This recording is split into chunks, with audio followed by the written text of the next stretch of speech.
Hello friends, good morning. Actual में हम आपको मेरा ऑर्गेनिक सब्ज़ी जो हमने लगाया था वो दिखाने चाहते हैं। देखिए झिंगनी देखिए कितना सुंदर है ना। टोटली ऑर्गेनिक है, जो अपने लिए सिर्फ अपने लिए खाने के लिए लगाए हैं हमने। देखिए कितना सुंदर करके लटक रहा है। उधर देखिए वो नीचे भी है।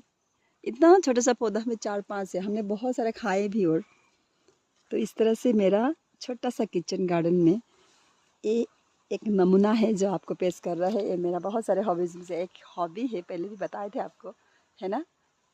तो बस तो बने रहिए। Good bye, see you again and again. Okay,